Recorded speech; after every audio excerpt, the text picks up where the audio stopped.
Hello! I'm Rebecca McLaughlin, young adult author, and today, as I'm filming this anyway, is Friday the 13th, and that means a few things. One, I need to go find a ladder to walk under while holding a black cat who recently broke my favorite mirror into 70,000 pieces. And two, it happens to be a day I'm taking vacation from my day job. I'm at home right now in the middle of the day doing whatever I want, but also I'm doing a million things because I'm really busy. Because my book comes out in 25 days. My very first book, Nameless Queen, but also I'm working on my second book, which is not related to Nameless Queen, but it does have to be done. The first draft has been done, but now I'm re-outlining it, and it's just a lot of work and I have a lot of things to do, and how am I not going absolutely mad?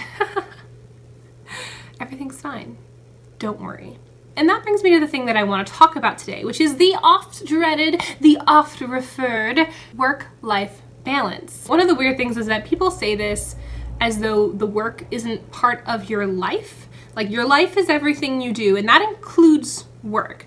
When people say work-life balance, they mean how to balance your work with everything else in your life. And this can be really stressful, especially when we live in a culture that tells you if you're not being productive, then what are you even doing? And see, the thing is that you don't need to be productive all the time. But it gets a little tricky when you have a job that you love, because there are parts of that job that you love that are still really trying and stressful and can bog you down, even though you love it. So for me, I have two jobs. I would say essentially two full-time jobs. I have my day job, which is your typical 9 to 5. I go to an office building, I sit in a cubicle, I type at my desk, and then I come home and I sit in my chair and I type at my desk.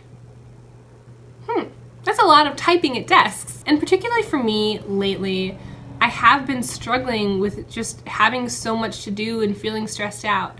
And part of that is I'm doing a lot of really big things at my day job. And the other part of that is that I'm both gearing up for the release of my first book while also working on my second book.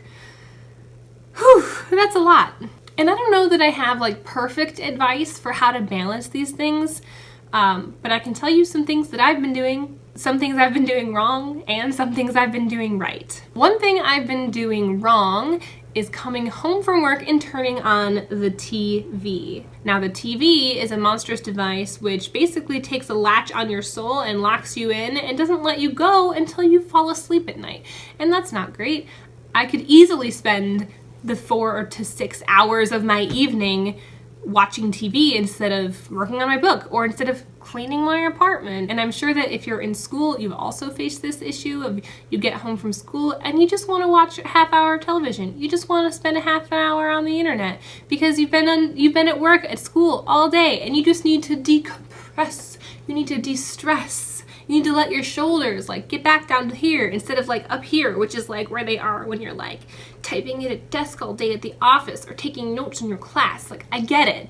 De-stressing is an important part of our day, but the problem that I have with it is that I then let it happen for the rest of the evening and I get nothing else done. And I'm sure if you're a parent of someone in high school, you also face this issue of having to get them to transition away from de-stress back into stress, back into homework. Firstly, might I just add, having gone through the American education system, having to spend 8 hours in the classroom and then spend like more hours doing homework at home, it's not necessarily representative of your adult life, where you go have an 8-hour-a-day job and then you get to do whatever else you want.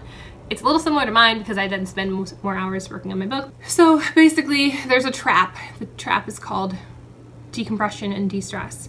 And one of the ways that I have found to address this is instead of going straight home, I'll go somewhere else instead of home. Sometimes I'll go out to dinner after work and then I'll go to a coffee shop or a library or somewhere like that where I can work on my work before I get home, because go somewhere where there's no TV. And that's something that I just continue to struggle with, and lately it's been like a bit of a hassle. So today, taking a day off of work is one, because I was such a workaholic through the year that I'm running out of time to use my vacation days as we reach the end of December here. And two, my vacation day is not vacation. It is, I had to drive into the office to scan something because I don't have a scanner and my library was closed. So I'm working on my vacation, but it's, you know, it's different types of work. Was this gonna be an inspirational video? Oops. All right, so the next thing that I struggle with my day job and my personal job is it's hard to switch gears sometimes. And sometimes it can be very difficult for me to say, hey, let's turn off the coding language, let's turn off the learning new software tutorial videos, and instead remember what I'm drafting right now. Over the past couple weeks, I've fallen into a bit of a trap, wanting to spend all of one day on my day job and then spending all of the next day, like today, my vacation day, on my books and on my writing and on my marketing tasks and things like that. And it's because my brain doesn't want to toggle over from one way of thinking to another. Things build up in one area and then I just want to tackle it in one fell swoop.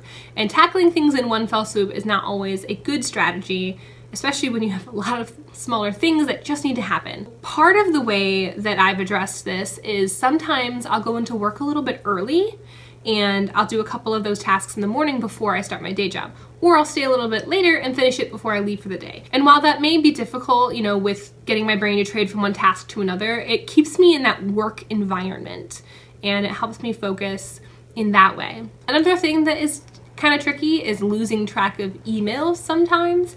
I am the type of person who keeps a very empty inbox, like 0 unread messages at all times if I can, and a new one comes in my phone and I see it immediately, which is great because then I see an email when it comes in. But if I'm at work, I have to not do anything about it, and then sometimes I will forget about it by the time I get home. What I've done is I've added a tag to my Gmail that says to do. And then I flag it and it goes bright orange, and then I can go to my to-do folder at any point in time and see if I have any open things waiting for me to do them. And that's a great way that I have found to keep track of all of my tasks so that I can refer back to them and not just have to search blindly in my email with like a remember all that says, I know I forgot something. What is that something? I don't know. All of that said, I love my jobs. I love my day job, I love the people I work with, I love the work I'm doing, and I love writing and being an author. I love that job.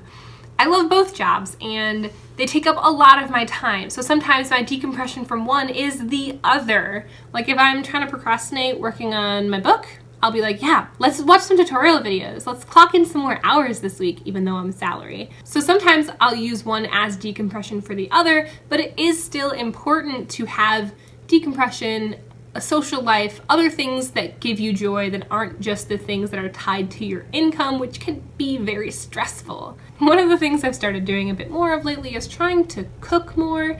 As mentioned in one of my advices earlier, I go out to eat a lot. I can afford that, what with my 2 jobs, but it's not a sustainable or healthy way to live. And so I've made a concerted effort to try to go shopping more, to go to cook or to bake. So try to find other activities that bring you joy. And if you want to spend that time brainstorming, thinking, stewing about your other jobs or your other work, that's okay. I can't stop you. I can't stop me half the time, but just doing other activities is really important. It's part of that balance we talk about. The way we think of balance is a false dichotomy. We pit 2 things against each other, work and life. Social responsibilities, financial responsibilities, family, friends. And none of that's true because our life, the balance of our life, is made up of everything we do and everything we don't do. It's not 2 things, it's 100 things. And we may put a lot of focus on 1 or 2, but having a truly balanced life comes from paying attention to the things you care about, that are important to you, and that are necessary for a safe, healthy, and happy life. And if you find that one thing, such as work or obsession with productivity, is starting to tilt everything in your life towards that single item, then yeah, you might be out of balance. You might have to tweak some things. And I hope that everyone can work to find that balance, to put effort into tilting that many branch scale back to a balance that we can stand on. It's more a platform than a single 2-point scale. So yes, I will be marketing and preparing for the release of my first book, Nameless Queen. It comes out January 7th, and these last 2 advance copies I'll be giving away sometime in the next month. Keep an eye out on my social media, Twitter and Instagram mostly. And yes, I will be drafting my second book. Today I'll be finishing up the revisions to my outline, and hopefully I'll be diving into draft 2 of that book pretty soon. And yes, I have my day job that I love and that I attend typically 5 days out of the week. But I will take vacation when I need to, when I want to, when I can, and I will try to spend my days more mindfully on all of the things that I love. Thanks for tuning in. If you have tips for how to balance everything in your life, or how you go between two different stressful things that you need to do, please do leave comments below. I put out videos about every Saturday about my books, my writing, my life, and I want to thank you so much for tuning in. I appreciate it, and I appreciate you. Bye!